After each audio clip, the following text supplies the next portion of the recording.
तो आज हम लोग यहाँ पे इकोनॉमिक्स स्टार्ट कर रहे हैं क्लास 10th का इकोनॉमिक्स है ये। और इसमें हम लोग जिक्र करेंगे चैप्टर 2 के बारे में। तो सबसे पहला जो हम लोग यहाँ पे देखेंगे कि जैसा कि प्रश्न लिखा हुआ है, व्हाट आर सेक्टर्स। क्या समझती हैं आप सेक्टर्स से? सेक्टर से आप क्या समझती हैं?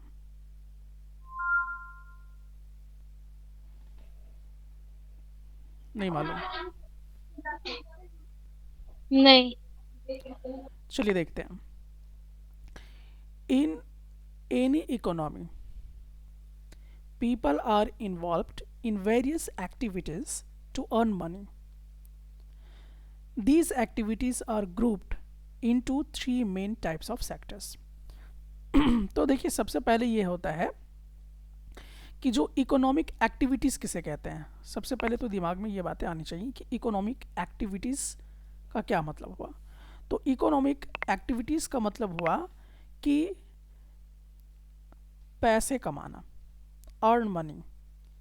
ठीक है, अलग अलग एक्टिविटी के माध्यम से जब पैसे कमाया जाता है तो उसको हम लोग क्या बोलते हैं? इकोनॉमिक एक्टिविटीज़ बोला करते हैं। ठीक है, earn money from various activities, इसको हम इकोनॉमिक एक्टिविटीज़ बोलते हैं।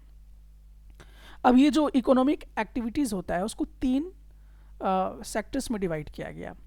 पहला सेक्टर, जैसे कि यहाँ पे हम लोग देखते हैं, प्राइमरी सेक्टर आता है। दूसरा आता है आपका सेकेंडरी सेक्टर, और तीसरा आता है टर्शरी सेक्टर। तो मनी अर्न करने के तीन सेक्टर हैं, या तो हम प्राइमरी लेवल से कर सकते हैं, या तो सेकेंडरी, या तो टर्शरी। अब प्राइमरी में क्या होता है, तो आप यहाँ पे देख सकते हैं कि प्राइमरी सेक्टर में क्या होता है, एक्सट्रैक्टिंग एंड हार्वेस्टिंग का काम होता है। और सेकेंडरी सेक्टर में क्या होता है, तो सेकेंडरी में होता है मैन्युफैक्चरिंग का काम या कंस्ट्रक्शन का काम होता है।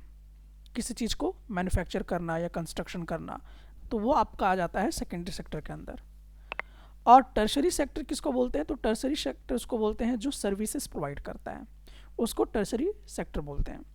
अब ये पॉइंट और भी अच्छे से क्लियर होगा जैसे जैसे हम आगे की तरफ बढ़ेंगे। तो सबसे पहले यहाँ पे देखेंगे प्राइमरी सेक्टर क्या होता है, इसको अब डिटेल में हम लोग यहाँ पे समझने का प्रयास करेंगे। तो देखिए, प्राइमरी सेक्टर एक्चुअली किस पर आधारित होता है, नेचर बेस्ड वर्क होता है। मतलब जो नेचर पर आधारित काम होता है उसको हम लोग प्राइमरी सेक्टर के अंदर रखते हैं। ठीक है, अब जैसे कि यहाँ पे देख लीजिए प्राइमरी सेक्टर के अंदर क्या क्या एक्टिविटीज़ इन्वॉल्व हैं। जैसे जितना भी एग्रीकल्चर का काम होता है, खेती बाड़ी का काम आता है, ठीक है, मछली पालन का काम आता है, आप जानवर पाल रहे हो, जैसे गाय वगैरह पाल रहे हो, उससे दूध मिल रहा है। ठीक है, तो जितना भी एग्रीकल्चर का काम है, चाहे फिशिंग का काम है, या जैसे आप माइनिंग वगैरह का काम अगर आप देख लेते हैं, जैसे कोयला वगैरह का माइनिंग होना, ठीक है, या फॉरेस्ट्री का जितना भी काम है, तो ये सारा एक्टिविटीज़ किसके अंदर आता है, ये सारा का सारा एक्टिविटीज़ आपका किसके अंदर आएगा, प्राइमरी सेक्टर के अंदर आएगा। इसके लिए एग्जाम्पल अगर आप लोग यहाँ पे देख सकते हैं कि जैसे जो किसान होता है वो क्या करता है, फीट को ग्रो करता है, और जो फिशरमैन होता है वो किसको पकड़ता है, मछली को पकड़ता है। ठीक है, तो ये इस तरह के जितने भी एक्टिविटीज़ होते हैं, एग्रीकल्चर, फिशिंग, माइनिंग, फॉरेस्ट्री, ये सब के सब आपके किसके अंदर आते हैं, प्राइमरी सेक्टर के अंदर आते हैं। और एक्चुअली ये प्राइमरी सेक्टर करता क्या है, तो प्राइमरी सेक्टर एक्चुअल में क्या करता है, रॉ मटेरियल को प्रोवाइड करता है।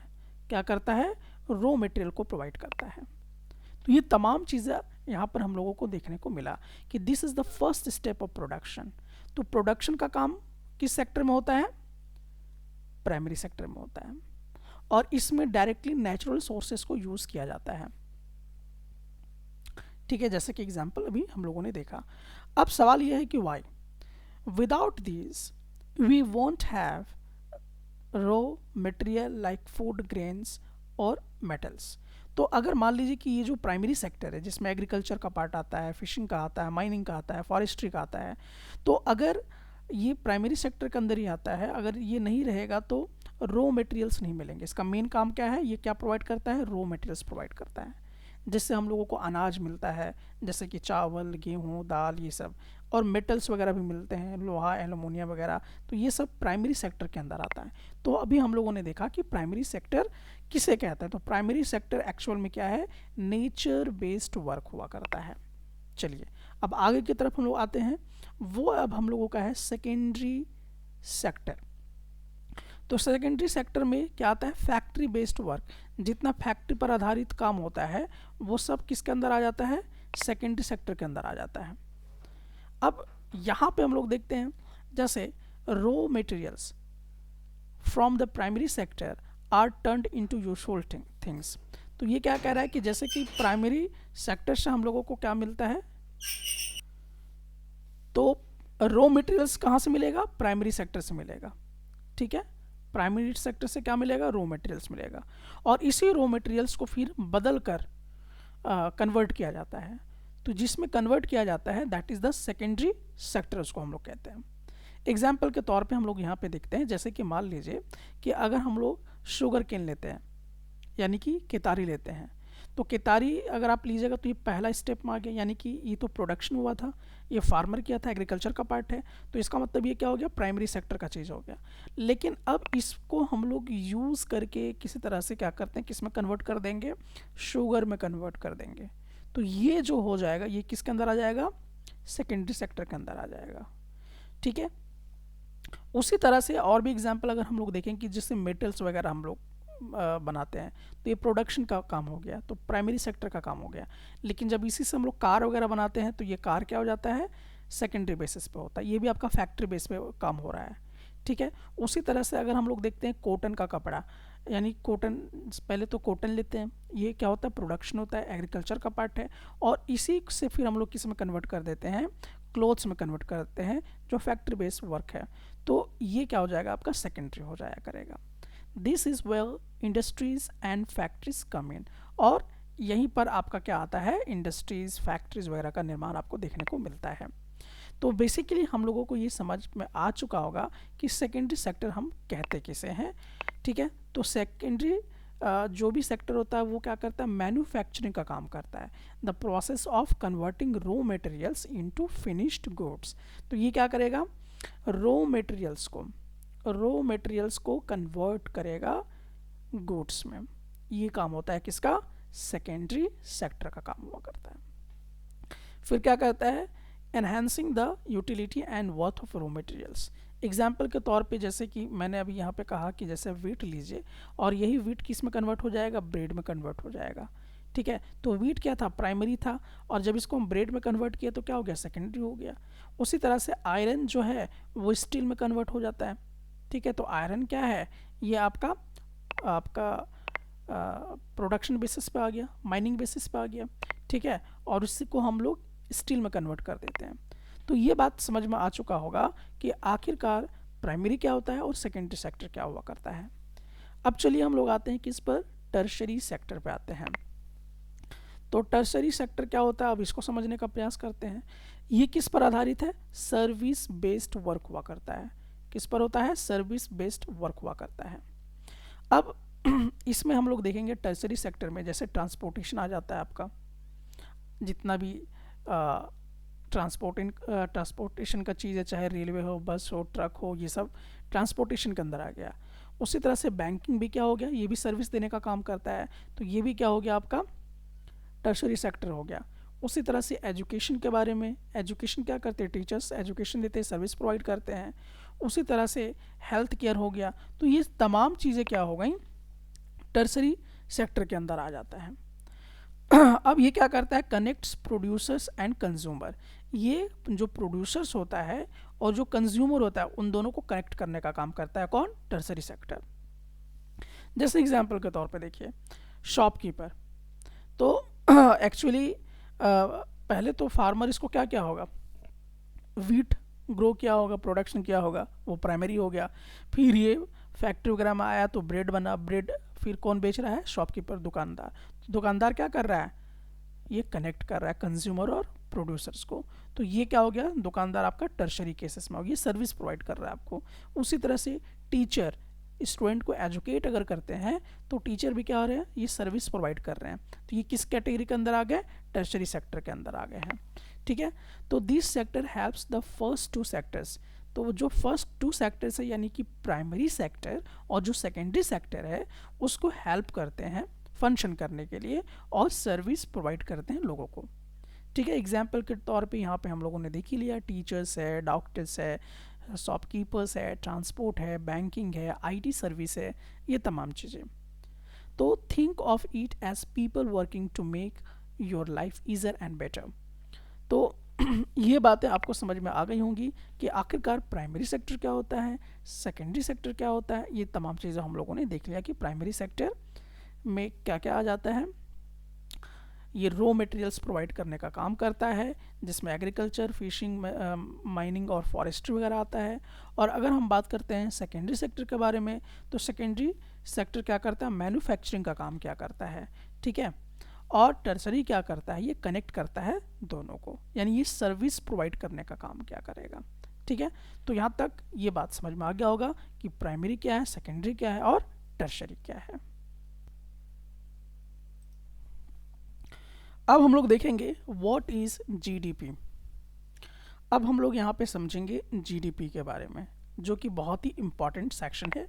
जीडीपी क्या होता है, इसका फुल फॉर्म होता है क्या चीज़, जी का मतलब हो गया ग्रोस मतलब टोटल, और डी का मतलब हो गया डोमेस्टिक, और पी का मतलब हो गया प्रोडक्ट। तो पहले अच्छे से समझ लीजिए जीडीपी का क्या मतलब हुआ, ग्रॉस डोमेस्टिक प्रोडक्ट। अब ये हम लोगों को समझने की ज़रूरत है कि आखिरकार जीडीपी क्या चीज़ है। लेकिन एक प्रश्न आप सभी से करना चाहूँगा कि अभी अगर आप इस लेक्चर को देख रहे हैं 2024 में, जो कि दिसंबर का महीना चल रहा है और आज आपका 6 तारीख है, तो मुझे ये बताइए कि भारत की जीडीपी इस समय क्या है, यानी कि भारत की जीडीपी गिरी है कि बढ़ी है।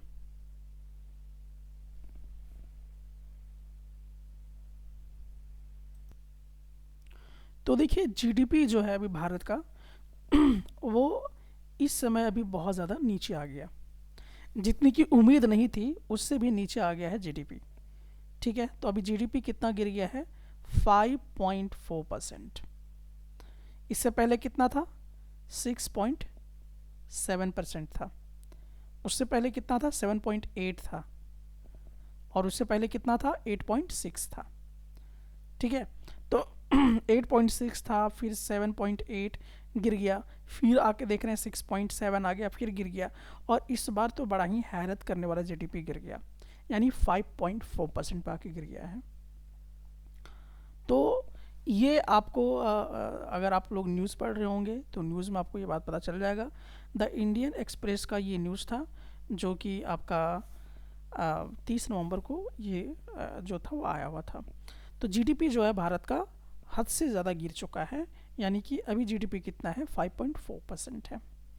अब अगर किसी देश का जीडीपी गिरता है तो उसके क्या मायने हैं, अगर किसी देश का जीडीपी बढ़ता है तो इसका क्या मतलब है, और ये समझना है कि आखिरकार जीडीपी है क्या, जीडीपी का क्या मतलब है, ये समझिए। और ये बहुत ही इम्पॉर्टेंट टर्म्स है, आपको ये समझ में आना चाहिए कि जीडीपी क्या होता है। तो चलिए हम लोग अब देखते हैं, यहाँ पर इसको समझते हैं जीडीपी क्या है। व्हाट इज़ जीडीपी, पहले तो यही प्रश्न है कि जीडीपी है क्या। तो जीडीपी का सबसे पहले हम लोग फुल फॉर्म को समझेंगे। तो जैसा कि मैंने बताया कि जी का मतलब हुआ ग्रॉस, ग्रॉस का मतलब होता है टोटल, और डी का मतलब होता है क्या चीज़, तो डी का मतलब आपका होता है डोमेस्टिक, यानी जो भारत के अंदर हो रहा है, और पी का मतलब क्या होगा, प्रोडक्ट। तो पूरा क्या हो गया, ग्रोस डोमेस्टिक प्रोडक्ट। अब चलिए इसको हम लोग कुछ आसान भाषा में समझने का प्रयास करते हैं। तो यहाँ पे कह रहा है कि imagine you have a piggy bank. तो मान लीजिए कि यहाँ पर आपके पास पिगी बैंक है, जैसा कि आप यहाँ पे देख सकते हैं, ठीक है, ये आपका पिगी बैंक है। और every time you do some work, तो आप किसी को कुछ मदद मतलब काम के तौर पे मदद कर दे रहे हैं, तो उसके बदले में आपको एक रिवॉर्ड मिलता है। मान लीजिए रिवॉर्ड के तौर पे आपको कुछ पैसे मिल जाते थे, और वो पैसे को आप क्या करते थे, पिगी बैंक में डाल देते थे। यानी कि जैसे कि यहाँ पे आप देख रहे हैं कि एक बच्चा जो है इस पिगी बैंक में अपना पैसा डाल दिया। अब क्या हो रहा है कि मान लीजिए कि जो साल का सबसे अंत है, at the end of the year, साल के अंतिम महीने में आप क्या कर रहे हैं कि आपने इसको खोला पिगी बैंक को और फिर काउंट किया, और काउंट करने के बाद आपने देखा कि कितना उसमें पैसा कलेक्ट हुआ। तो जितना पैसा आपको उस समय कलेक्ट हुआ, ठीक है, उसी तरह से कंट्री का भी पैसा कलेक्ट होता है, जिसको हम क्या बोलते हैं, जीडीपी। क्या बोलेंगे, जीडीपी। जैसे कि अब अगर आपने पिगी बैंक में साल भर में पूरा जमा कर दिया और करने के बाद देखा कि भाई इतना पैसा है, तो वो आपका जीडीपी हो गया। उसी तरह से देश में भी काम करता है, ठीक है। तो इसमें कैसे काम करता है कि जो भी the value of all the work and goods the country makes in a year, एक साल में जो भी काम हुआ है और जो गुड्स हैं टोटल उसका जो वैल्यू होगा उसी को हम क्या कहेंगे, जीडीपी कहा करेंगे। थोड़ा सा इसको और भी आसान भाषा में समझते हैं और भी इसको हम लोग समझने का प्रयास करेंगे। ठीक। तो what does GDP tell us, GDP हमें बताती क्या है। तो कह रही कि GDP is the total value, क्या बोल रहा है, total value of everything a country produces. तो ये डेफिनेशन हो गया, total value of everything a country produces. This is the very important line. GDP क्या है, GDP is the total value of everything a country produces and services in 1 year. अब इसको समझते हैं। तो कह रहा है कि आपके कंट्री में जितना भी कुछ प्रोड्यूस किया गया होगा, जितनी भी चीज़ें गुड्स प्रोड्यूस की गई होंगी, जैसे टॉयज़, कपड़ा, ये सब तो क्या किए होंगे, प्रोड्यूस किए होंगे, और इसका जितना टोटल वैल्यू है वो, और जो इसमें सर्विसेज है जैसे कि टीचिंग, डिलीवरी, तो एक साल के अंदर जितना टोटल प्रोडक्शन होता है, टोटल सर्विसेज दिए जाते हैं एक साल के अंदर, उसका जो टोटल वैल्यू है that is known as GDP. उसको क्या बोलेंगे, जीडीपी बोला करेंगे। ये पॉइंट और भी अच्छे से आपका क्लियर होगा, मैं थोड़ा सा और भी एग्जांपल आपको देके समझाऊंगा। इट शोज हाउ रिच और busy a country is with work. GDP क्या बताता है, ये आपके बताता है कि आपका कंट्री कितना रिच है या कितना पुअर है, कितना बिजी है, ठीक है। तो ये आपका रिपोर्ट कार्ड बताता है आपके देश का, कौन, जीडीपी। अब इसको समझने के लिए, जीडीपी को और बढ़िया से समझने के लिए मैंने यहाँ पे एक एग्जाम्पल लिया है और इस एग्जाम्पल को अच्छे से समझने का प्रयास करते हैं। अब जीडीपी कैलकुलेट कैसे करेंगे, तो एक एग्जाम्पल के तौर पे हम लोग यहाँ पे समझेंगे कि हाउ इज जीडीपी मेजर्ड। तो चलिए यहाँ पे हम लोग एक कल्पना करके चलते हैं कि 3 दोस्त हैं, एक का नाम रवि है, दूसरे का नाम अनु है और तीसरे का नाम किरण है। अब होता क्या है, ये लोग एक साल में कुछ चीज़ें बनाते हैं। अब चलिए देखते हैं कि एक साल के अंदर ये लोग क्या क्या चीज़ें बनाते हैं और हम इसका जीडीपी कैलकुलेट करेंगे। तो अब जो रवि है वो क्या करता है, फ्रूट्स को ग्रो करता है।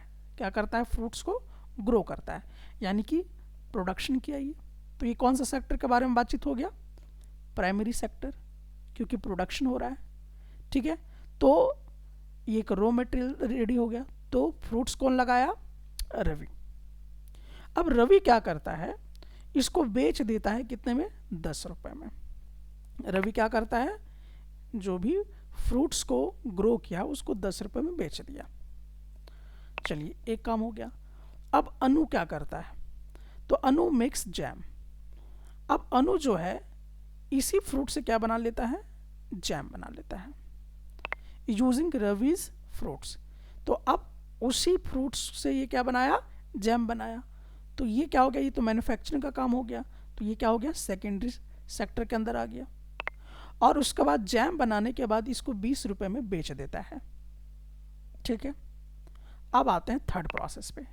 अब किरण जो होती है वो डिलीवर करती है जैम को, किसको, दुकानदार को। तो जैम अब कहाँ पहुँच गया? दुकानदार के पास पहुँच गया, दुकान के पास पहुँच गया। तो ये क्या हो गया? टर्सरी सेक्टर हो गया। और जब इसको ट्रांसफ़र करती है तो इसको 5 रुपये मिलता है। अब ध्यान से समझना है। सबसे पहले ग्रो रवि किया तो 10 रुपये मिला। अनु इसको क्या करती है? रवि अनु जो है इसका जैम बनाती है और ये इसको बेचती है 20 रुपये में। किरण जो है इससे खरीद के दुकान को दे देती है तो इसको 5 रुपये मिलता है। अब देखिए टोटल वैल्यू, अब यहाँ पे हम लोग देखेंगे कि 10 रुपया फ्रूट्स उगाने में गया, 20 रुपया आपका जैम में गया और 5 रुपया आपका यहाँ पे गया। तो इन टोटल को जब ऐड कर देंगे तो टोटल डिलीवरी के जो पैसे होंगे वो कितने हो जाएंगे? 35 रुपीज़। ठीक है। सो 35 is the GDP from their work. तो इन लोगों ने जो काम किया इसका GDP कितना हो गया? 35 रुपये। हमारा देश भी बिल्कुल ऐसा ही काम करता है। एक छोटा सा मैंने एग्जांपल समझाया कि GDP कैसे कैलकुलेट करेंगे। तो देखेंगे कि प्राइमरी सेक्टर का वैल्यू क्या हुआ, फिर उसके बाद हम लोग यहाँ पे देखेंगे कि भाई सेकेंडरी का कितना हुआ, देन फिर हम लोग देखेंगे टर्शरी। तो जो भी टोटल वैल्यू होगा सर्विस का, जो भी टोटल वैल्यू होगा आपका सेकेंडरी सेक्टर का, तो वो पूरा का पूरा मिला के क्या होगा? उस टोटल वैल्यू को ही हम क्या बोलेंगे? GDP बोलेंगे। सो यहाँ पर इसी बात को लिखा गया है कि total value of everything a country produces. तो जो भी चीज़ कंट्री प्रोड्यूस कर रही है और जो सर्विसेज दे रही है एक साल के अंदर, इन 1 ईयर, याद रखना है 2 ईयर का नहीं, 1 ईयर का। तो इन 1 ईयर में जितने भी टोटल वैल्यू प्रोड्यूस करने में और सर्विस देने में हो रहा है उसी को हम क्या कहते हैं? GDP कहा करते हैं। तो आप यहाँ पे समझ चुके होंगे कि आखिरकार GDP क्या होता है। अब सवाल ये आता है कि GDP इम्पॉर्टेंट क्यों है? Why is GDP important? बहुत ही महत्वपूर्ण सवाल है। आखिरकार GDP से हम पता क्या लगाएंगे? अभी तक तो हम ये समझ रहे थे कि GDP होता क्या है, लेकिन अब हम ये जानेंगे कि GDP का महत्व क्या है और GDP से क्या पता चलेगा। तो देखिए GDP जो है ये कंट्री के प्रोग्रेस को चेक करेगा। आपका कंट्री कितना प्रोग्रेस किया या नहीं कर पाया, ये किससे पता चलेगा? GDP से पता चलेगा। अभी कह रहा है कि अगर मान ली कि GDP अगर हायर है, हायर GDP है, तो इसका मतलब ये हुआ कि आपका कंट्री ज़्यादा से ज़्यादा प्रोड्यूस कर रहा है, ज़्यादा से ज़्यादा प्रोडक्शन हो रहा है आपके कंट्री में। और इससे क्या होगा कि लोग ज़्यादा से ज़्यादा कमा पाएंगे। तो GDP अगर ज़्यादा होगा तो प्रोडक्शन ज़्यादा होगा, और प्रोडक्शन ज़्यादा होगा तो लोगों का आमदनी ज़्यादा होगा। तो GDP अगर ज़्यादा होगा तो यहाँ के लोग ज़्यादा अमीर होंगे, ये इसका कहने का मतलब हुआ। अब यहाँ पे देखिए कि comparison with others, we can compare countries based on GDP to be see which one is doing better. तो हर कंट्री का अलग अलग GDP आता है, ठीक है। अच्छा, और GDP से क्या है फ़ायदा मिलता है? प्लानिंग करने में। तो governments use GDP to plan better facilities like schools, hospitals and roads. तो देखिए यहाँ पे जो गवर्नमेंट होता है वो लोग GDP को यूज़ करता है ये प्लान करने के लिए कि हम बेटर फैसिलिटी स्कूल्स में कैसे प्रोवाइड करें, हॉस्पिटल्स में कैसे करें, रोड्स में कैसे करें।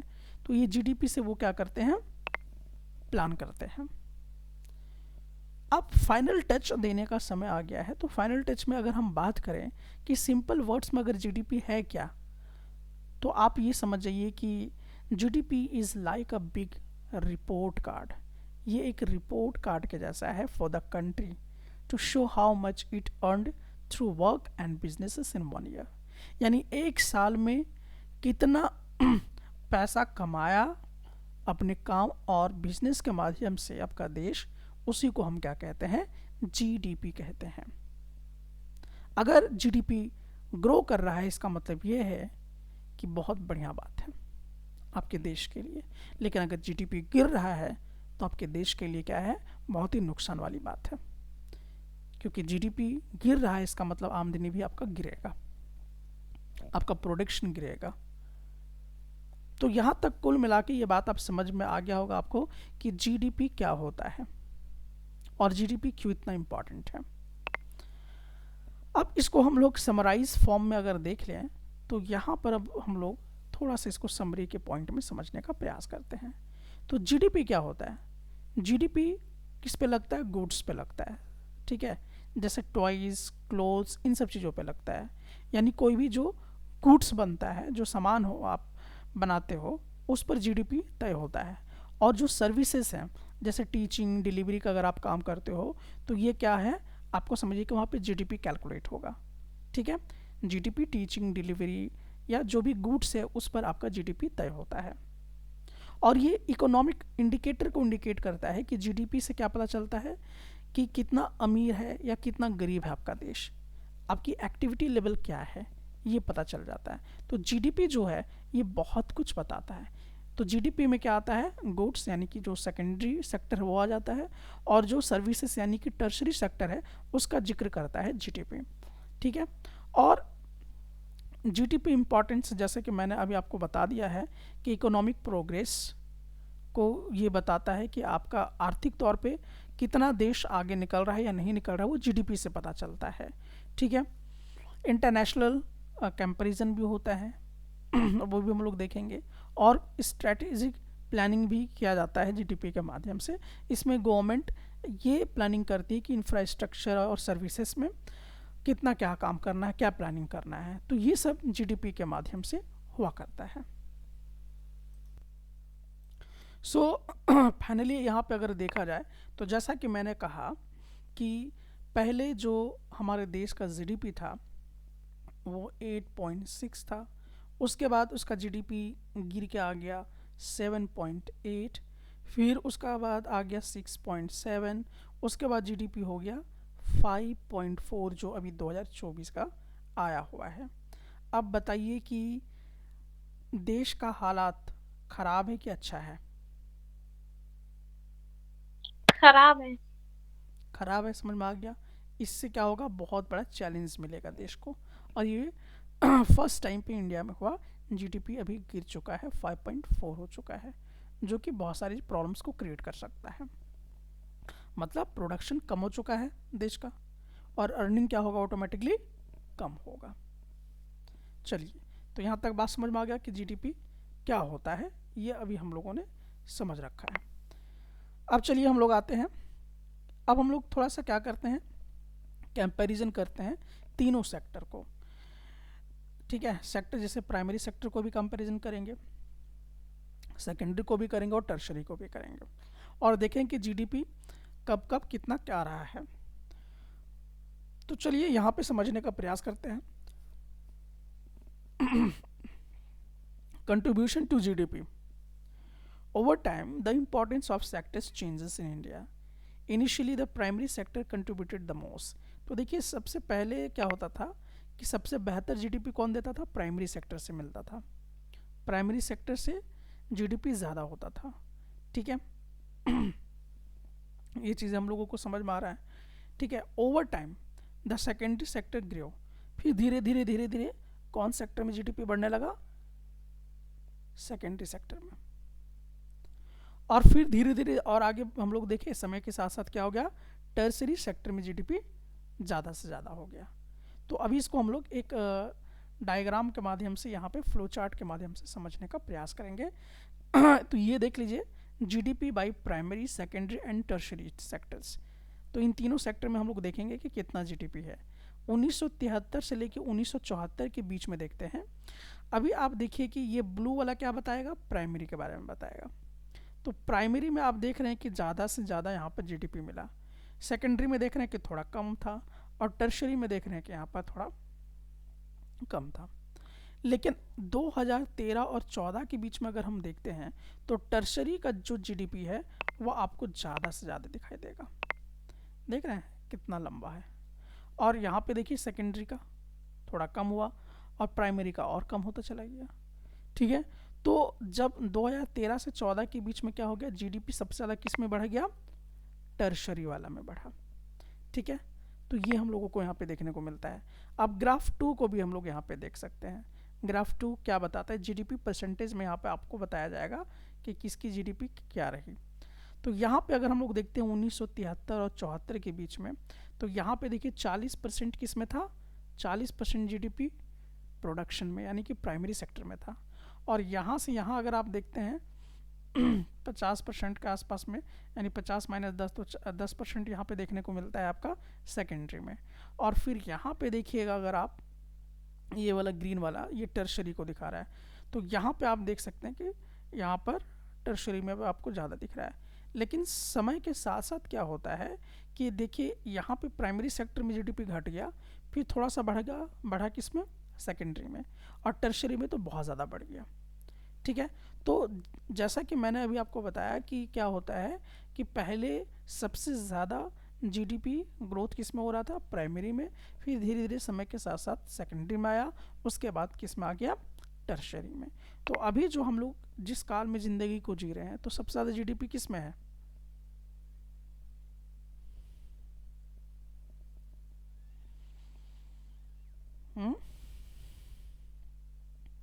में आए टर्सरी सेक्टर में। टर्सरी सेक्टर में। तो अब हम लोग यहाँ देखेंगे एम्प्लॉयमेंट, यानी कि रोजगार।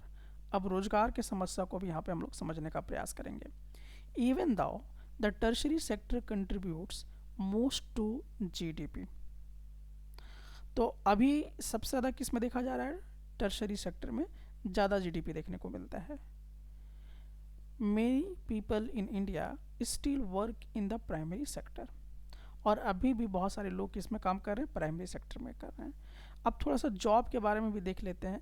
अभी सबसे ज़्यादा जॉब लोगों को किस में मिल रहा है, प्राइमरी में, सेकेंडरी में या टर्शरी में। तो देखिए 1977 से लेकर 78 के बीच में आप देख सकते हैं कि प्राइमरी सेक्टर में ज़्यादा से ज़्यादा लोगों को एम्प्लॉयमेंट मिल रहा था, और सेकेंडरी में बहुत कम, और उसके बाद टर्शरी में मिलता था। लेकिन अब देखिए 2017 से 18 के बीच में देख रहे हैं, तो इस सिचुएशन में भी आप देख रहे हैं कि अभी प्राइमरी सेक्टर में भी ज़्यादा से ज़्यादा एम्प्लॉयमेंट मिल रहे हैं, और सेकेंडरी अभी क्या है, थोड़ा सा मिडल पार्ट पे है, और टर्शरी आपका थोड़ा सा ज़्यादा है। ये आपका 31% शो कर रहा है, ये 25% शो कर रहा है, और ये 44% शो कर रहा है। यानी कि इवन अभी भी हम लोग देख रहे हैं कि अगर हम लोग प्राइमरी सेक्टर पे वर्क करते हैं तो ज़्यादा से ज़्यादा जीडीपी ग्रो करने का चांस है। जैसे कि एग्रीकल्चर वगैरह ये सब अभी आपके लिए बेटर है। तो इससे आप ये तय कर सकते हैं कि आपको किस फील्ड में काम करना है। अगर आप एग्रीकल्चर फील्ड में काम करना चाह रहे हैं, यानी प्राइमरी सेक्टर में काम करना चाह रहे हैं, या आप सेकेंडरी सेक्टर में काम करना चाह रहे हैं, या टर्शरी सेक्टर में काम करना चाह रहे हैं। अभी जो मैं काम कर रहा हूँ, कौन सा सेक्टर है मेरा, सेकेंडरी सेक्टर। नहीं, मैं टीचिंग कर रहा हूँ, सर्विस दे रहा हूँ, तो ये मेरा टर्शरी वो हो गया ना। Tertiary sector. टर्सरी चलिए, तो ये सब बातें हम लोगों ने सेक्टर। यहाँ पे समझ लिया। अब जैसा कि how do these sectors depend on each other. अब ये जितने भी सेक्टर्स हैं, यानी प्राइमरी सेक्टर, सेकेंडरी सेक्टर और टर्शरी सेक्टर, ये एक दूसरे पे कैसे डिपेंड होते हैं। तो इसको एक इमेजिनेशन के माध्यम से हम लोग यहाँ पे देखेंगे, और एक स्टोरी के माध्यम से इसको हम लोग क्या करेंगे, समझने का प्रयास करेंगे। तो जैसा कि यहाँ पे हम लोग देख रहे हैं कि एक फार्मर है, फार्मर गेहूँ उगाता है, फिर उससे ब्रेड बनता है, ब्रेड फैक्ट्री में जाता है, फिर वो दुकान के पास पहुँच जाता है। तो इसको समझते हैं। तो फार्मर क्या किया, वीट ग्रो किया, तो ये क्या हो गया, प्राइमरी सेक्टर। फिर ये फैक्ट्री में चला जाता है ताकि इसी वीट से ब्रेड बनाया जा सके, तो ये क्या हो जाएगा, सेकेंडरी सेक्टर। और यही ब्रेड फिर चला जाएगा कहाँ, दुकानदार के पास। तो दुकानदार क्या करेगा, सर्विस प्रोवाइड कर रहा है, तो ये क्या हो जाएगा, टर्सरी सेक्टर। तो all sectors are interconnected like a chain. तो ये चेन के जैसा जितना भी है आपका प्राइमरी, सेकेंडरी और टर्सरी जो है वो कनेक्टेड होता है। बात यहाँ तक समझ में आ गया। तो ये था पूरा जीडीपी का पूरी स्टोरी। अब हम लोग यहाँ पे दूसरे कॉन्सेप्ट पे वापस आने वाले हैं। तो चलिए अब हम लोग यहाँ पे देखते हैं, नेक्स्ट सेक्शन में हम लोग आते हैं, ऑर्गेनाइज्ड एंड अनऑर्गेनाइज्ड सेक्टर। तो पहले इसको हम लोग समरी के तौर पे देख लेते हैं। तो देखिए यहाँ पे एक ऑर्गेनाइज्ड सेक्टर आता है और एक अनऑर्गेनाइज्ड सेक्टर आता है। तो अगर हम बात कर लेते हैं किसकी, ऑर्गेनाइज्ड सेक्टर की तरफ, तो इसमें क्या होता है कि जॉब सिक्योरिटी आपको प्रोवाइड करता है, और इसमें जो भी एम्प्लॉय होते हैं उनको बेनिफिट होता है। जैसे जितना भी सीजनल नौकरी है या सरकारी जॉब वगैरह, ये सब ऑर्गेनाइज सेक्टर के अंदर आता है। उसी तरह से अगर हम बात करते हैं अनऑर्गेनाइज्ड सेक्टर में, तो इसमें कोई भी जॉब सिक्योरिटी आपको नहीं मिलती है, और इसमें बेनिफिट भी क्या होता है, नहीं के बराबर होता है, या लैक ऑफ बेनिफिट्स होता है। तो ये हो गया अनऑर्गेनाइज्ड सेक्टर। तो ये ग्राफ के माध्यम से आप समझ गए होंगे कि आखिरकार ऑर्गेनाइज्ड और अनऑर्गेनाइज्ड सेक्टर हम किसे कहते हैं और इसके क्या क्या चीज़ें हैं मतलब। तो ऑर्गेनाइज सेक्टर में जॉब सिक्योरिटी मिलता है, जबकि अनऑर्गेनाइज सेक्टर में जॉब की सिक्योरिटी नहीं मिलती है। मुख्यतः ये बातें हैं। अब चलिए इसको थोड़ा सा डिटेल में कवर करते हैं। जो भी ऑर्गेनाइज सेक्टर होता है, इसमें क्या होता है कि jobs with fixed rules, job इसमें फिक्स्ड रूल के साथ मिलता है लोगों को, जिसमें लोगों को क्या मिलता है, इसका सैलरी मिलता है, और इनको बेनिफिट्स भी मिलता है। बेनिफिट्स कहने का मतलब जैसे इनको छुट्टी भी मिलता है, इनको पेंशन भी मिलता है। तो ये सब आ जाते हैं ऑर्गेनाइज सेक्टर के अंदर, ये जॉब के अंदर आता है। तो जितना भी आपका गवर्नमेंट ऑफिसेस है, या बैंक है, या स्कूल है, जैसे केंद्रीय विद्यालय हो गया, सरकारी स्कूल हो गया, ठीक है, और भी स्कूल्स हो गए, तो वहाँ पर भी हॉलीडेज, पेंशन, ये तरह की चीज़ें आपको देखने को मिलता है। ठीक है, people working here feel secure, और यहाँ पे जो भी लोग काम करते हैं वो क्या फील करते हैं, सिक्योर फील करते हैं। तो ये आ गया आपका ऑर्गेनाइज सेक्टर के अंदर। अब हम लोग देखेंगे क्या चीज़, अनऑर्गेनाइज्ड सेक्टर। तो इसमें फिक्स्ड रूल नहीं होता है, यहाँ पे सैलरी बहुत कम होती है, और इनको बेनिफिट नहीं होता, मतलब छुट्टी नहीं मिलेगा, पेंशन नहीं मिलेगा, ये तमाम प्रॉब्लम्स क्रिएट होती हैं। और ये एक तरह से देखा जाए, जितने भी लेबर कुल्ली होते हैं, जो लेबर वगैरह होते हैं, तो उन लोगों को डेली वेतन पे रखा जाता है, डेली वेजेस लेबर पे रहते हैं। या जितने भी छोटे छोटे दुकानदार होते हैं, तो वो सब इसके अंदर आया करते हैं, और कहीं ना कहीं उनको बहुत हार्डशिप का भी जो है सामना करना पड़ता है। तो ये हो गया आपका अनऑर्गेनाइज सेक्टर। तो उम्मीद करता हूँ कि ऑर्गेनाइज सेक्टर और अनऑर्गेनाइज सेक्टर आप दोनों चीज़ों को समझ गए होंगे। अब हम बात किसकी करते हैं, तो अब हम लोग बात करेंगे पब्लिक एंड प्राइवेट सेक्टर के बारे में। तो देखिए पब्लिक सेक्टर क्या होता है। तो public sector owned by the government, तो जो गवर्नमेंट चलाती है उसको हम लोग क्या कहते हैं, पब्लिक सेक्टर। जैसे रेलवे, पोस्ट ऑफिस, या जितने भी गवर्नमेंट हॉस्पिटल्स हैं, ये किसके अंदर आ गए, पब्लिक सेक्टर के अंदर।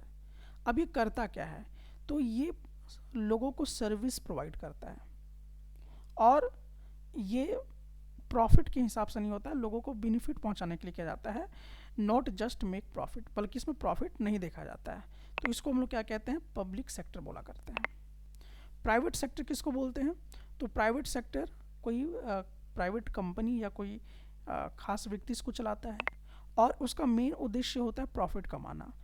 जैसे अगर हम लोग बात करते हैं टाटा वगैरह, ठीक है, टाटा का या रिलायंस कंपनी अगर आप देख लेते हैं, जो मुकेश अंबानी का है, तो ये एक आदमी चला रहा है, एक कंपनी चला रहा है, और अपने प्रॉफिट के लिए काम कर रहा है। तो ये प्राइवेट सेक्टर के अंदर आ गया। उसी तरह से प्राइवेट स्कूल्स भी प्राइवेट सेक्टर के अंदर आ गए। तो ये दोनों में आप लोग समझ गए होंगे कि आखिरकार पब्लिक सेक्टर क्या होता है और प्राइवेट सेक्टर क्या होता है। तो पब्लिक सेक्टर में क्या होता है, पब्लिक कल्याण पे ध्यान दिया जाता है, यानी ये प्रॉफिट के लिए काम नहीं करती है, बल्कि लोगों को वेलफेयर के लिए काम करती है। जबकि प्राइवेट सेक्टर क्या करता है, इसका फोकस होता है प्रॉफिट कमाने में। तो अब आपको समझ में आ जाना चाहिए कि क्यों पब्लिक सेक्टर को बचाना ज़रूरी है, और क्या होगा अगर आपका प्राइवेट सेक्टर खुलेगा तो। सो अब चलिए हम लोग देखते हैं the changing importance of sectors. तो पहले क्या हुआ था, in the past the primary sector was the most important because most people were farmers. तो पहले ज़माने में प्राइमरी सेक्टर जो था वो बहुत ही इम्पॉर्टेंट था। क्यों था, क्योंकि पहले ज़माने में लोग ज़्यादातर फार्मर्स थे।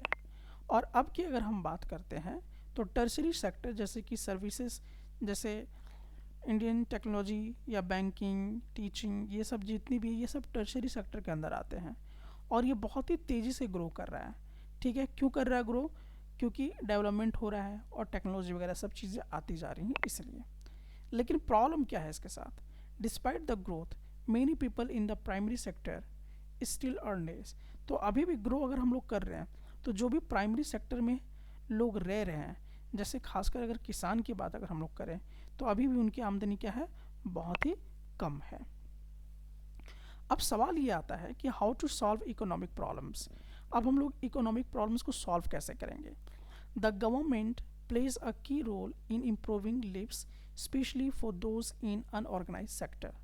It can create better policies, give subsidies to farmers, and ensure workers get fair wages. अब देखिए इस समस्या का समाधान इकोनॉमिक प्रॉब्लम्स जो होता है तो गवर्नमेंट समय समय पे क्या करती है, कुछ योजनाएं लेके आती हैं जो खास करके अनऑर्गेनाइज सेक्टर में है। जैसे 100 दिन का पक्का काम आपको प्रोवाइड कराता है मनरेगा के तहत, तो ये गवर्नमेंट का स्कीम था, ठीक है। साथ ही साथ लोगों को देखते हैं कि गैस में सब्सिडी दे दिया जा रहा है, पेट्रोल में सब्सिडी दे दिया जा रहा है, तो इस तरह का पॉलिसी वो बना के लाते हैं। या फार्मर लोग को क्या कर दिया जाता है कि कर्जा माफ़ कर दिया जाता है या उनका रेट ऑफ इंटरेस्ट को बहुत कम कर दिया जाता है, ठीक है, ताकि उन लोगों को बेहतर सपोर्ट मिल सके। तो इस तरह का पॉलिसीज़ गवर्नमेंट जो है वो लेके आते रहती है। और जो भी दिहाड़ी मजदूर हैं उनका एक इस तरह का वेज मिलना चाहिए ताकि उनका जो है वो हित हो सके। तो इस तरह का जो है टाइम टू टाइम क्या होता है कि आपका सारा का सारा जो है वो चेंज होता रहता है। तो चलिए आपने कितना सीखा है उसको अब हम लोग यहाँ पे टेस्ट करेंगे थ्रू द क्वेश्चन। तो चलिए टेस्ट योर नॉलेज के लिए अब हमारे पास आ चुका है पहला प्रश्न। पहला प्रश्न है आपके लिए, what does GDP stand for. Option A gross domestic price, option B gross domestic product, option C great domestic power, option D gender domestic policy. Which option is option correct. B. Option B. Option B gross domestic product, तो answer जो है आपका correct है। चलिए अब हम लोग आगे की तरफ आते हैं क्वेश्चन नंबर 2 पर। Which of these is included in GDP. इनमें से क्या जीडीपी में इंक्लूड है। Option A home made food for your family, option B a car sold by a factory, option C a used mobile phone, option D charity donations.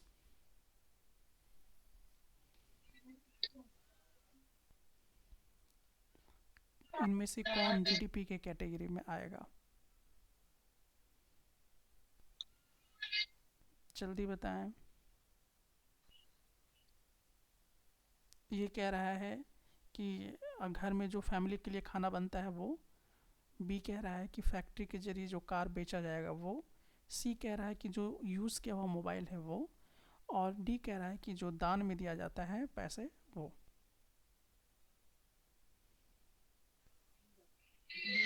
Option D. तो सही जवाब होगा B. क्यों, home घर में जो खाना पकता है वो किसी कैटेगरी के अंदर नहीं आता है, ना प्राइमरी ना सेकेंडरी ना टर्शरी। अगर हम कार जो फैक्ट्री के जरिए बेचा जाता है ये क्या चीज में आ जाएगा, car sold by a factory, कोई फैक्ट्री जो है वो कार को सोल्ड कर रहा है, तो ये आपका क्या हो गया, टर्शरी केसेस में आ गया। तो इस चीज़ को आपको समझना है, ठीक है। कोई गुड्स को बेचा जा रहा है, तो जैसे कि मैंने जीडीपी में आपको बताया था कि कोई गुड्स हो या सर्विसेज आता हो तो वो जीडीपी के अंदर कैलकुलेट होगा। यूज़ मोबाइल का कोई मतलब ही नहीं है यहाँ पे, चैरिटी दान में जाएगा ये भी इसको मतलब नहीं है, ये जीडीपी के अंदर नहीं आता है। चलिए आगे की तरफ बढ़ते हैं। अगला क्वेश्चन कह रहा है कि GDP measures the value of goods and services produced in a country during 1 month, a week, a year, a decade.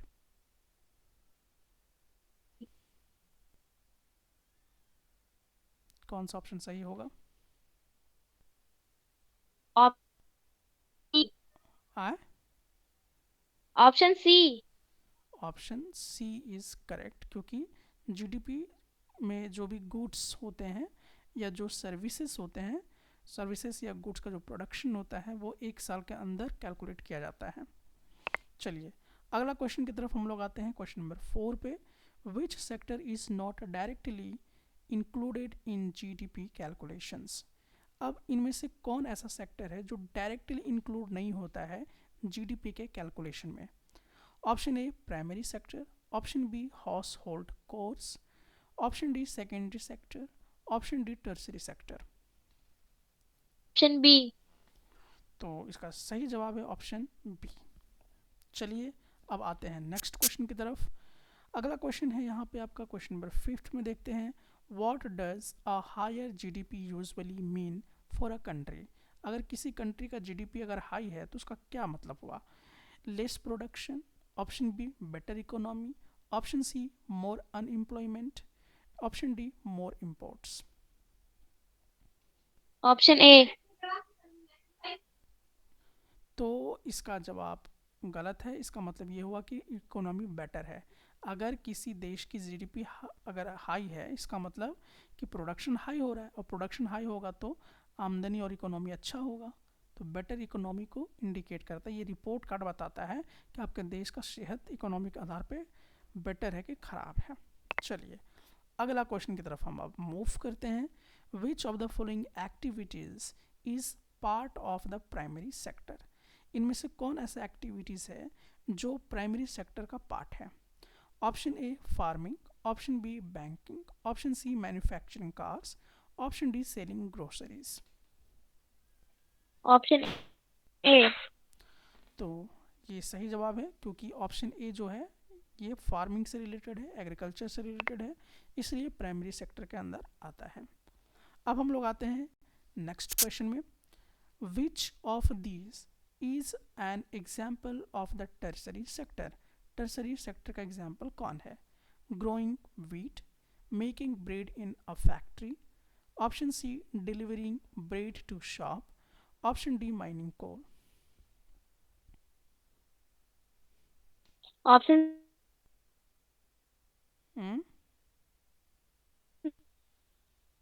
कौन सा ऑप्शन?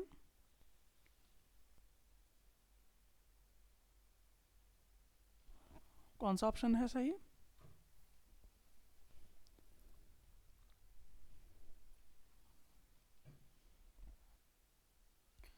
तो इसका सही जवाब क्या है? ऑप्शन सी, यानी कि जो ब्रेड दुकानदार में सप्लाई किया जाता है वो टर्शरी के अंदर आता है। तो सही जवाब है। चलिए अब हम लोग आते हैं क्वेश्चन नंबर 8 पर। GDP includes which types of goods. GDP जो है उसमें किस तरह के गुड्स इंक्लूड होते हैं? गुड्स मतलब सामान। Final goods, intermediate goods, illegal goods या used goods. Option A. Option A यानी कि फाइनल गुड्स। तो ये बात बिल्कुल सही है। फाइनल गुड जो तैयार होगा वो ही इंक्लूड होगा जीडीपी में। जैसे कि एग्जांपल के तौर पे हम लोग देखें किसी केतारी है, शुगर कैन है, तो वो जीडीपी के अंदर नहीं आएगा। उसके बाद शुगर कैन से क्या बन जाएगा? चीनी बन गया।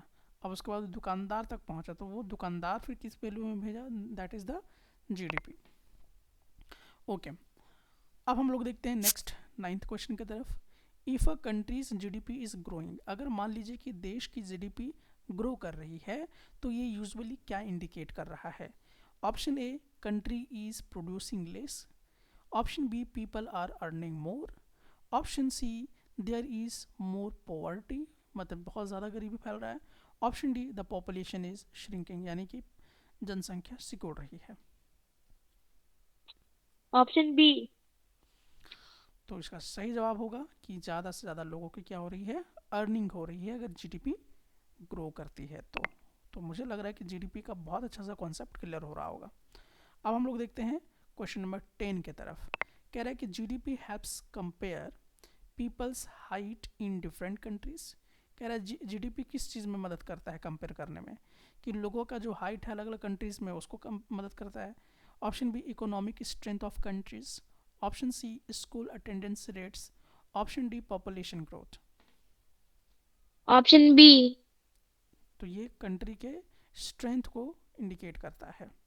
चलिए ऑब्जेक्टिव क्वेश्चंस हमारे कंप्लीट हो गए। अब हम लोग यहाँ पे असर्शन रीजन बेस्ड क्वेश्चन करेंगे, जिसमें आपको अपने ब्रेन में और भी ज़्यादा ताकत लगाने की ज़रूरत होगी कि आप कैसे हर चीज़ को कॉरिलेट कर रहे हैं। तो अब पहला है, अच्छे से पढ़िएगा और स्टेटमेंट को आप कॉपी में ट्रू फॉल्स बगल में लिखिएगा, तभी आप सही करेक्ट जवाब दे पाइएगा। तो ए पार्ट कह रहा है the tertiary sector contributes the most to India's GDP. Services like IT, education, and healthcare are in high demand in modern times. Which option is correct, A B C D?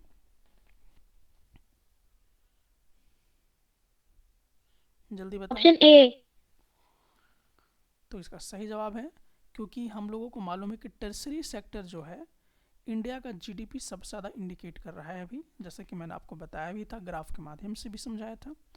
और tertiary sector में क्या आता है, जैसे कि IT sector आ जाता है, education का पार्ट आ जाता है, हेल्थ केयर का पार्ट आ जाता है, क्योंकि इसमें हम सर्विस प्रोवाइड करते हैं, तो ये टर्सरी के अंदर है। इसीलिए टर्सरी जो है अभी मॉडर्न टाइम्स में क्या है कि बहुत ज़्यादा कंट्रीब्यूट कर रहा है इंडिया के जीडीपी को बढ़ाने में। चलिए आगे की तरफ आप हम लोग बढ़ते हैं। अगला क्वेश्चन है, ए पार्ट में कह रहा है कि activities like farming, fishing and mining are part of the secondary sector. और आर पार्ट कह रहा है कि the secondary sector involves transforming raw materials into finished good. Which option is correct, A B C D?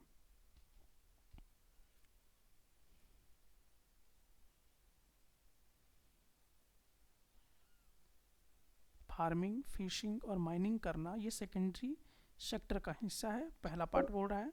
दूसरा part कह रहा है कि जो सेकेंडरी सेक्टर है उसमें क्या होता है कि रॉ मटेरियल्स को फिनिश्ड गुड्स में कन्वर्ट किया जाता है। Which option is correct, A B C D?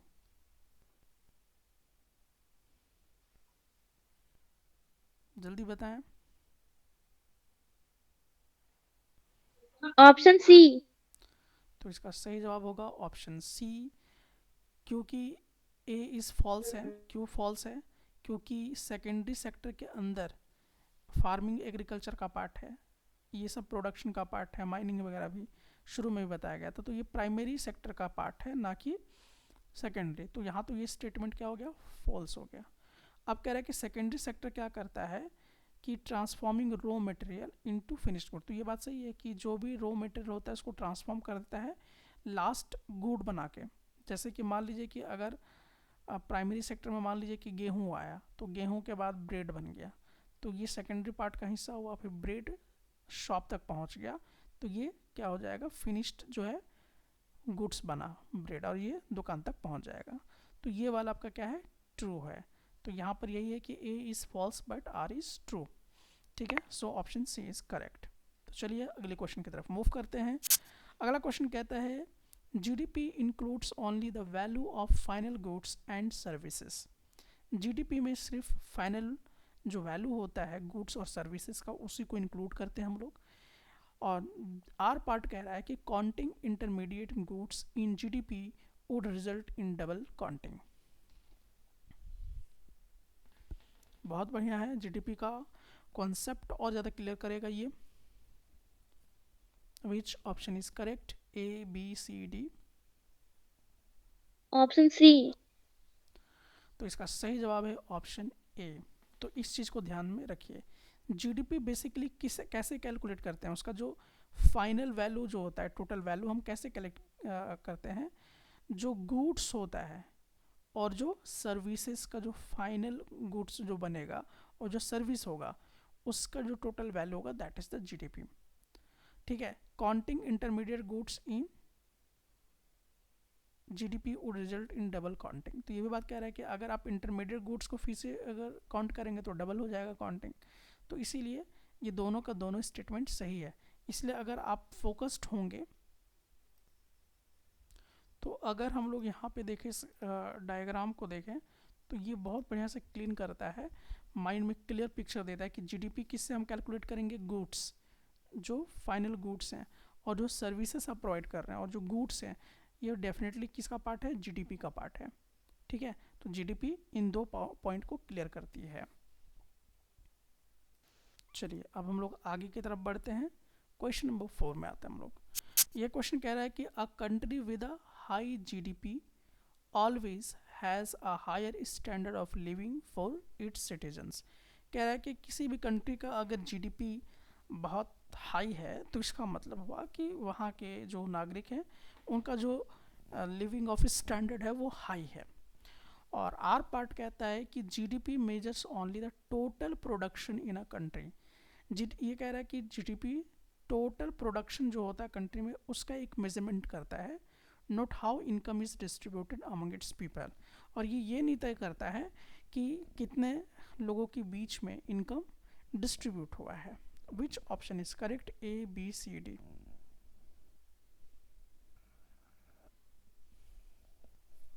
Option A. तो इसका सही जवाब है ऑप्शन सी। कैसे, थोड़ा समझते हैं।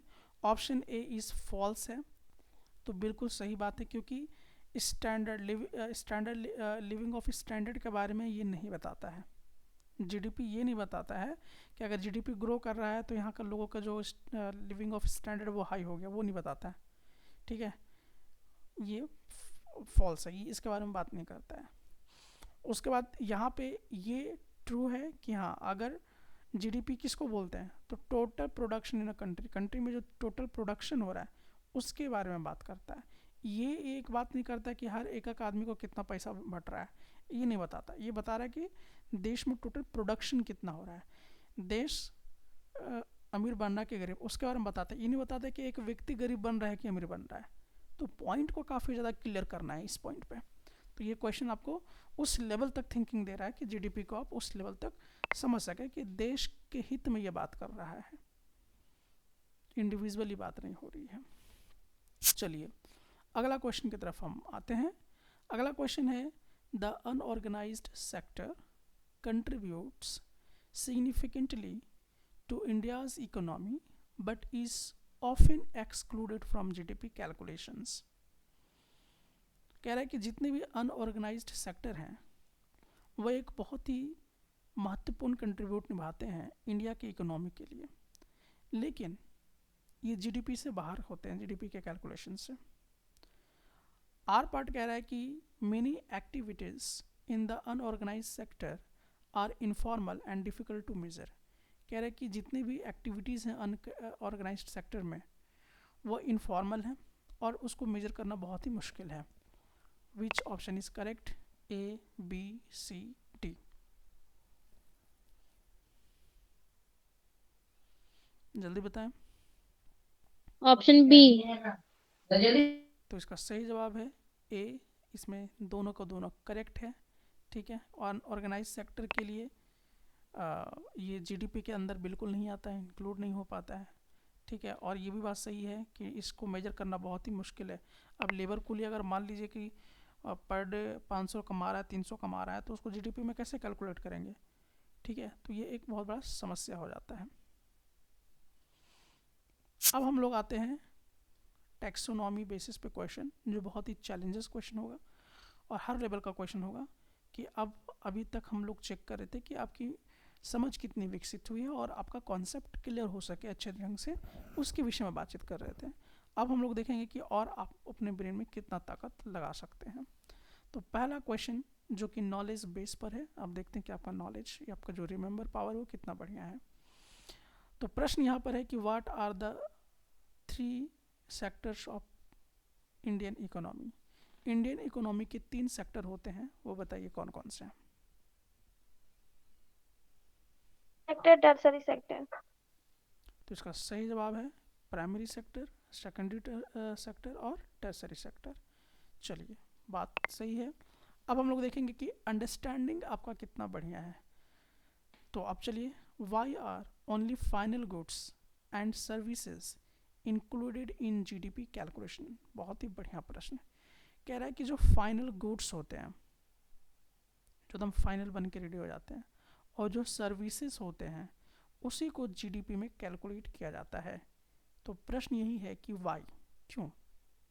जैसे कि जो मान लीजिए कि जो वीट है, वीट से ब्रेड बनेगा और ब्रेड दुकानदार तक पहुंचेगा, तो वो फाइनल गुड का कैलकुलेशन होगा और जो सर्विस प्रोवाइड होगा वो, ठीक है, ब्रेड और सर्विस। लेकिन वीट के बारे में नहीं कैलकुलेशन की जाती जीडीपी में, ऐसा क्यों?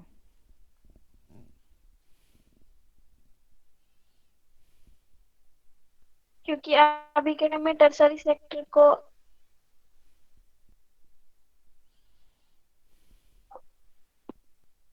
जल्दी बताएं।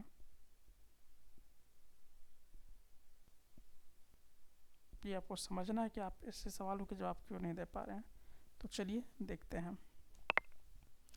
Only final goods are included to avoid double counting. इसका रीज़न क्या दिया कि फाइनल गुड्स जो होते हैं इसको डबलिंग काउंटिंग से क्या किया जा सकता है, अवॉइड किया जा सकता है।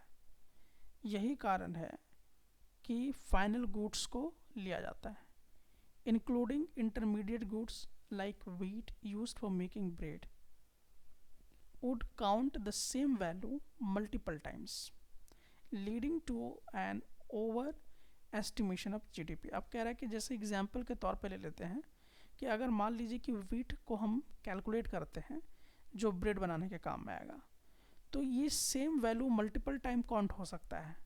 यानी कि एक ही चीज़ व्हीट जो है बार बार मल्टीपल टाइम पे आ जाएगा, और इससे कहीं ना कहीं GDP को हम लोग ओवर एस्टिमेशन कर जाएंगे, जो एक्चुअल होना चाहिए वो नहीं हो पाता है। ठीक है, क्योंकि इसका कोई खास रिकॉर्ड नहीं रहेगा। तो इसीलिए क्या किया जाता है कि व्हीट को यहाँ पे कैलकुलेट नहीं करेंगे, बल्कि जो फाइनल गुड है, तो फाइनल गुड क्या बनेगा, ब्रेड, और इसका जो सर्विस होगा जो दुकानदार बेचेगा उसी को फाइनली इंक्लूड किया जाता है। तो इसलिए कह रहा है कि फाइनल गुड्स जो है और जो सर्विस है इसी को हम लोग GDP में कैलकुलेशन करने के लिए यूज़ करते हैं, ना कि प्राइमरी सेक्टर को, यानी कि जो प्रोडक्शन वाला हिस्सा है उसको नहीं करते हैं।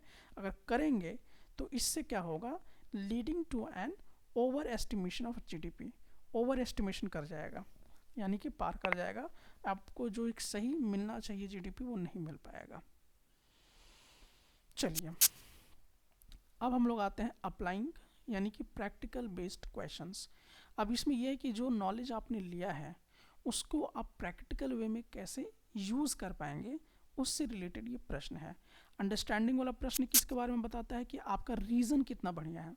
अंडरस्टैंडिंग प्रश्न ये बताएगा कि आप ठीक से लॉजिकली रीज़न बता पा रहे हैं या नहीं बता पा रहे हैं। लेकिन अब ये जो प्रश्न आने वाला है अप्लाइंग बेसिस पे, कि अब आपने जो पढ़ा है उसको ठीक से रियल लाइफ में इसको इम्प्लीमेंट कर पाएंगे कि नहीं। तो सवाल को सुन लीजिए कि if a farmer grows wheat, अब एक किसान है वो मान लीजिए 500 में क्या करता है, वीट को ग्रो करता है, और बेकर इसको क्या कर देता है, ब्रेड बनाता है, और वहाँ से ये ले लेता है 1000 रुपये, एंड अ डिलीवरी पर्सन क्या है इसको 200 में कर देता है, ठीक है, ट्रांसपोर्टिंग द ब्रेड। तो what is the GDP contribution, तो GDP कंट्रीब्यूशन बताइए क्या होगा। 200। तो इसका सही जवाब देखिए क्या है। कैसे हम GDP कैलकुलेट करेंगे, 500 रुपया लगा किसमें, वीट में, ठीक है, और 500 रुपये फिर किस में लगा, value added by the baker, ठीक है, उसमें लगा, और उसके बाद 200 जो है डिलीवरी सर्विस लगा, तो टोटल क्या हुआ, 1200 रुपये हुआ। ठीक है, तो इस बात का यहाँ पर हम लोगों को समझना था। डिलीवर ये 200 में किया, यहाँ पे डिलीवरी सर्विस लिया, और 500 वेट का लिया, और यहाँ पर क्योंकि 500 में लिया था तो 1000 रुपये में वो बेचा था, तो इसका मतलब यहाँ पे 500 था, 500 वो ऐड हुआ, बेकर इसको बनाया, ठीक है, मतलब कि गेहूं से ब्रेड बनाया, तो उसको 500 रुपये लेगा, तो टोटल उसका कितना हुआ, 1200 रुपये। तो ये हो गया टोटल वैल्यू। अब यहाँ पे तुमको क्या करना है कि we only count the value added at each step, not the total value of the bread repeated. अगर ये हम पूरा ब्रेड का डाल देते तो रिपीट हो जाता, किसका रिपीट हो जाता, इसका वाला भी रिपीट हो जाता और इसका वाला भी रिपीट हो जाता। 500 में लिया और 1000 में फिर कन्वर्ट किया, तो इसका मतलब कि इसमें से 500 में लिया तो ये 500 माइनस ना हो जाएगा, तो इसके पास कितना बचा, 500। तो यही रिपीट से बचने के लिए वो क्या करता है कि अगर हम लोग इसी को भी डायरेक्ट लेते, यानी कि 1000 रुपये यहाँ पे ले लेते, जो कि क्या है फाइनल गुड है, और यहाँ पर इसका सर्विस है, तो क्या होता, तो भी रिजल्ट कितना आता, 1200 आता। बात समझ में आ रहा है। अगर हम हाँ। पहले यहाँ पे अगर ले रहे हैं 500 रुपया, तो अगर हम सीधा सीधा क्या कर देंगे, ये भी 500 को जोड़ देंगे, ये भी 1000 को जोड़ देंगे, प्लस 200, तो यहाँ पे क्या हो रहा है, रिपीट कर जा रहा है इस जगह पे। तो रिपीट हो जाने से एस्टिमेशन क्या हो जा रहा है, ओवर एस्टिमेशन हो जाएगा, GDP गड़बड़ हो जाएगा। इसीलिए हम लोग क्या कि जो फाइनल, इसीलिए ये सवाल भी पीछे अंडरस्टैंडिंग बेसिस पे ये पूछा गया था। तो ये सवाल आपको इसी बात को क्लियर कर रहा है, कह रहा है कि जो फाइनल गुड है, जो फाइनल गुड है उसको और जो सर्विस है उसको इंक्लूड कीजिए, और इससे आपको जीडीपी कैलकुलेट होके मिल जाएगा। फाइनल गुड, तो फाइनल गुड क्या बना, अब इसको समझने की ज़रूरत है। तो अगर हम लोग देखते हैं कि ये तो मान लीजिए कि गेहूँ था, तो गेहूँ से ब्रेड बना, तो फाइनल गुड मेरा क्या हुआ, ब्रेड हुआ ना। फाइनल जो सामान बना वो तो ब्रेड है, तो ब्रेड का दाम इसको 1000 रुपये पड़ा, ठीक है। तो ये वाला को हम लोग इंक्लूड करेंगे, प्लस और जो सर्विस लगा होगा इसको बेचने में, तो दुकानदार इसमें सर्विस इतना लगाए डिलीवरी चार्ज में, यानी कि 200, तो भी क्या जा रहा है 1200 आ गया मेरा। तो इसीलिए कहा गया कि अगर आप इस तरीके से कैलकुलेशन करेंगे तब जाकर बेटर आपको समझ में आ जाएगा, तो ओवर एस्टिमेशन ना हो। तो देखिए ये और बेटर तरीके से क्या किया, आपके कॉन्सेप्ट को क्लियर कर दिया, जहाँ धुंधला धुंधला दिखाई दे रहा है उसको और स्पष्ट कर दिया। स्पष्ट किया कि नहीं किया? हाँ चलिए अब आते हैं हम लोग क्रिटिकल थिंकिंग क्वेश्चंस में। अब थोड़ा सा देखना है कि अब आपका ब्रेन थोड़ा कुछ आगे का चीज़ सोच सकता है कि नहीं सोच सकता है, एनालाइज करना है आपको। Why does the tertiary sector contribute the most to India's GDP but not the most to employment? बहुत बढ़िया सवाल है। कह रहा है कि जो टर्शरी सेक्टर है वो ज़्यादा से ज़्यादा इंडिया की जीडीपी में कंट्रीब्यूट करता है, योगदान देता है, लेकिन एम्प्लॉयमेंट में नहीं दे पाता, रोजगार में नहीं दे पाता है। लेकिन टर्शरी सेक्टर क्या करता है, आप देखते होंगे कि टर्शरी सेक्टर में जीडीपी, जब भी टर्शरी सेक्टर में काम लोग करते हैं तो टर्शरी सेक्टर में सबसे ज़्यादा जीडीपी मिलता है, लेकिन रोजगार, क्योंकि सर्विस प्रोवाइड करना, लेकिन लोगों को रोजगार ज़्यादा नहीं मिल पाता है। क्यों?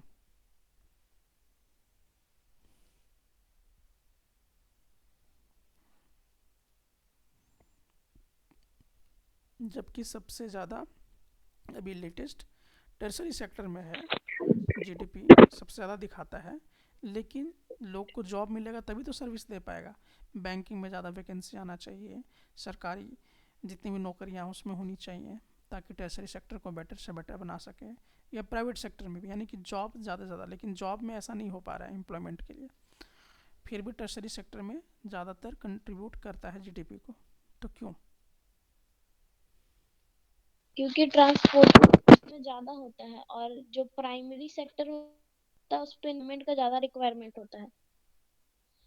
तो चलिए सवाल का जवाब जानते हैं।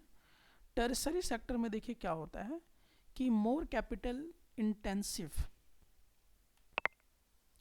Requiring skilled workers and technology which limits job opportunity. अब कह रहे हैं कि देखिए टर्शरी सेक्टर में सर्विस देने वाले लोग हैं, तो इसमें कैपिटल इंटेंसिव की ज़रूरत होती है।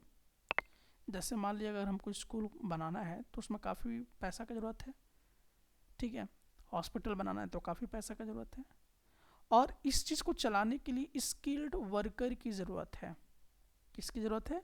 स्किल्ड वर्कर की। मतलब कि अगर मैथ्स का नॉलेज होगा तभी तो मैथ पढ़ाएगा, अगर मान लीजिए कि वो कैंसर का स्पेशलिस्ट होगा तभी तो कैंसर का इलाज करेगा, मतलब स्किल्ड वर्कर चाहिए इसमें, ठीक है। और टेक्नोलॉजी का भी उनको ज्ञान होना चाहिए, जैसे अगर हेल्थ सेक्टर में आप देखिए, या और भी ऑफिस में कंप्यूटर का नॉलेज चाहिए, मतलब स्किल्ड पर्सन चाहिए। तो ये सब की कहीं ना कहीं क्या हो जाती है, कमी हो जाती है, और ये क्या कर देता है कि जो जॉब में अपॉर्चुनिटी है उसको कम कर देता है। तो इस तरीके से वो एम्प्लॉयमेंट को क्या करता है, प्रभावित करता है। अब आते हैं नेक्स्ट में, many people in India still work in the primary sector. अभी भी भारत में बहुत सारे लोग प्राइमरी सेक्टर में काम कर रहे हैं। क्यों कर रहे हैं? Due to lack of education, क्योंकि उनके पास एजुकेशन नहीं है, उनके पास स्किल नहीं है, ताकि वो टर्शरी सेक्टर में जा सकें। तो एजुकेशन की कमी और स्किल की कमी की वजह से वो प्राइमरी सेक्टर में अभी भी काम कर रहे हैं। जैसे कि मान लीजिए कि गाय से दूध बेच रहे हैं, मुर्गी पालन कर रहे हैं, पशुपालन कर रहे हैं, खेती बाड़ी कर रहे हैं, क्योंकि उनके पास एजुकेशन की कमी है, उनके पास स्किल की कमी है जो टर्शरी में चाहिए। अब मान लीजिए कि अगर किसी को बैंकिंग में काम करना है तो उसको कंप्यूटर नॉलेज तो होना चाहिए, तो अब वो कहाँ से कर पाएगा अगर उसका एजुकेशन नहीं है, स्किल नहीं है? तो दैट्स द बिग प्रॉब्लम। तो this mismatch causes higher GDP contribution by the tertiary sector but less employment. तो टर्सरी सेक्टर में जीडीपी तो कंट्रीब्यूट बहुत ज़्यादा करता है, लेकिन एम्प्लॉयमेंट जनरेट नहीं कर पाता है। तो एम्प्लॉयमेंट जनरेट करने का एक आपको रास्ता यहाँ से मिल गया कि अगर हम एजुकेशन को ठीक करते हैं और अगर हम स्किल जो भी स्किल्ड वर्कर अगर तैयार करते हैं तो ज़्यादा से ज़्यादा लोगों को जॉब दिया जा सकता है। चलिए last but not the least question पे हम लोग आते हैं। ये इवैल्यूएटिंग यानी कि जजमेंट बेस्ड क्वेश्चन है। अब देखते हैं कि आप इसमें क्या कर पाते हैं। Is GDP a reliable measure of development, why और वाई नॉट। कह रहा है कि जो जीडीपी है क्या एक भरोसेमंद मेजरमेंट है कि कोई भी चीज़ विकसित हुआ है या नहीं हुआ है। आप क्या समझते हैं?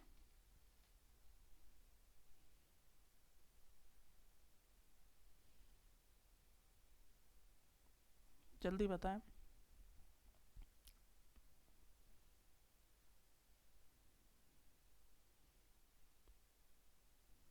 जल्दी बताएं। चलिए, तो इसमें आपको समझना है कि आपका कौन सा लेवल जो है कमज़ोर जा रहा है। तो देखिए हम लोग ये देखते हैं। तो जवाब है नो।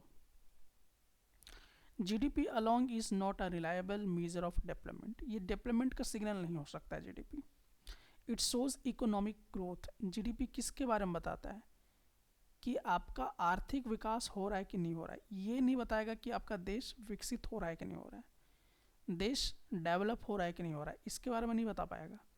ये सिर्फ बताएगा कि इकोनॉमिक ग्रोथ हो रहा है कि नहीं, अर्थव्यवस्था आपकी देश की ठीक हो रही है कि नहीं हो रही है, but does not account for income distribution. और ये भी नहीं बताता है कि इनकम डिस्ट्रीब्यूशन के बारे में। A country might have a high GDP but many citizens could still live in property. तो ये कह रहा है कि आप देखते हो कि देश की जीडीपी अगर बढ़ती भी है तो भी जो लोग देश में रह रहे हैं, जो नागरिक, वो उस समय भी क्या है, गरीब हैं। तो ये नहीं बता रहा है कि अगर देश की जीडीपी अच्छी हो रही है तो वहाँ के लोग अमीर हो रहे हैं, ऐसा नहीं है। हाँ, ये है कि देश का इकोनॉमिक व्यवस्था जो है वो ठीक हो रहा है या ख़राब हो रहा है, ये पता चलता है। It also ignores environmental degradation and social wellbeing. अच्छा, ये भी नहीं बता पाता है कि इन्वायरमेंटल डिग्रेडेशन हो रहा है कि नहीं हो रहा है, ठीक है। साथ में सामाजिक व्यवस्था कैसा है ये भी नहीं बता पाता है। तो ये आपको समझ में आ गया होगा कि जीडीपी जो है एक भरोसेमंद मेजरमेंट नहीं है जिससे हम ये डिसाइड कर पाएँ कि देश आपका डेवलप्ड हो रहा है या नहीं हो रहा है। ये सिर्फ किसके बारे में बातचीत करेगा, आर्थिक ग्रोथ के बारे में, इकोनॉमिक ग्रोथ के बारे में सिर्फ बातचीत करेगा कि आपके देश का इकोनॉमिक स्तर कितना बेहतर है या ख़राब है। चलिए अगला क्वेश्चन की तरफ हम लोग आते हैं। अगला क्वेश्चन कहता है कि propose a strategy to reduce underemployment in rural areas. अब आप बताइए, इतना पढ़ने के बाद आप क्या समझ रहे हैं। आपको एक ऐसा प्लानिंग बताना है जिसमें अनएम्प्लॉयमेंट को आप देहात क्षेत्रों में कम कर सकें। तो कैसे कम कीजिएगा? प्राइमरी अनएम्प्लॉय सेक्टर के द्वारा प्राइमरी सेक्टर में क्या कीजिएगा? फिशिंग, माइनिंग कर सकते हैं। सबसे पहली चीज़ कि जो फार्मर हैं उनका कर्जा माफ़ कीजिए, पहला ये हो सकता है। दूसरा, बेटर से बेटर सीड उनको प्रोवाइड कीजिए, पानी की व्यवस्था करवाइए ताकि वो अच्छे से सिंचाई कर सके। ये हो गया फार्मिंग सेक्टर में। अच्छा, जो अभी आप लोग न्यूज़ में पढ़ते होंगे एमएसपी का, मिनिमम सपोर्ट प्राइस, उसको आप लागू कीजिए तो फार्मर की स्थिति ठीक होगी। तो ये एक प्लानिंग हो गया फार्मर को लेकर। दूसरी बात, जितनी भी अनऑर्गेनाइज्ड सेक्टर है जिसमें लेबर कुल्ली या प्राइवेट अनसेफ टाइप के जो लोग हैं, उनको आप क्या कीजिए कि लोन प्रोवाइड करने का काम कीजिए। दूसरी बात, बहुत ही कम लेवल पे आप उनको प्रोवाइड कीजिए लोन, ताकि वो कुछ स्किल लेवल पे काम कर सके, कुछ बिजनेस कर सकें। तो इससे कहीं ना कहीं अनएम्प्लॉयमेंट कम होगी, क्योंकि पैसा ही नहीं होता उनके पास कि कुछ और कर सकें। और भी जैसे कि मनरेगा का जो केस बना था वो इसीलिए बना था कि जो लेबर कुली लोग हैं, महीने में मान ली 15 दिन काम मिला उनको, बाकी दिन वो बैठ गए। तो इसलिए मनरेगा के तहत ये बनाया गया कि 100 दिन की गारंटी, और मतलब उनको मिलता है कि 100 दिन उनको 100 डेज उनको वर्क करना है और उसका सैलरी उनको फिक्स्ड मिलेगा। अभी 100 दिन के अंदर उनको काम रहे चाहे ना रहे तो भी उनको सैलरी 100 दिन का मिलेगा। तो एक मनरेगा का एक बहुत बड़ा कॉन्सेप्ट यहाँ पर लाया गया। तो इस तरह का कुछ प्लानिंग लाना होगा। दूसरा और कैसे ठीक कर सकते हैं कि लोगों का एजुकेशन ठीक कीजिए पहले, ताकि वो ज़्यादातर उनको नॉलेज मिल सके ट्रेजरी फील्ड में जाने के लिए। अगला क्या चाहिए कि उनको स्किल्ड बनाइए, जैसे कंप्यूटर का आप उनको दीजिए एजुकेशन। अगर कोई जैसे मान ली पेंटिंग है तो पेंटिंग का एक्सपर्ट उनको बनाइए, कोई कार डिजाइन कर रहा है तो उसका मतलब इस तरह का स्किल्ड जो है चीज़ें वो सिखाइए। तो धीरे धीरे इस तरह से क्या होंगे, अनएम्प्लॉयमेंट ख़त्म हो जाएंगे। तो यही बात मैंने यहाँ पे समझाया कि प्रमोट रूरल इंडस्ट्रीज़। अच्छा, रूरल इंडस्ट्रीज़ को भी प्रमोट कीजिए, ठीक है, तो इससे ज़्यादा से ज़्यादा रोज़गार उत्पन्न होगा। डेवलप इंफ्रास्ट्रक्चर को डेवलप कीजिए, जैसे रोड बनाइए बेटर, इलेक्ट्रिसिटी प्रोवाइड कीजिए, इंटरनेट दीजिए ताकि लोग ज़्यादा से ज़्यादा बिजनेस करने के लिए ये हो सके। स्किल ट्रेनिंग कराइए, train people in non farming activities like carpentry, tailoring और आईटी सर्विसेज में प्रोवाइड कीजिए। गवर्नमेंट प्रोजेक्ट को लॉन्च कीजिए, जैसे कि मैंने आपको पहले भी बताया था मनरेगा वाला इरिगेशन प्रोजेक्ट के लिए, रूरल कंस्ट्रक्शन के लिए। तो इससे रोज़गार ज़्यादा से ज़्यादा मात्रा में क्या होगा, उत्पन्न होता चला जाएगा। उम्मीद करता हूँ कि इतने सारे क्वेश्चन के साथ ये जो चैप्टर है वो आप बहुत ही बखूबी तरीके से समझ चुके होंगे। और इस पूरे चैप्टर में मैं आपको अलग अलग तरीके से ये बताने का प्रयास किया कि आप कितने अच्छे से कॉन्सेप्ट को समझ पा रहे हैं। अगर आपको चैप्टर ये समझ में आ गया होगा तो आप ज़रूर इसको लाइक करें, शेयर करें और कमेंट सेक्शन में अपने अनुभव को भी शेयर करें कि आपको किस तरह से ये समझ में आया या नहीं आया।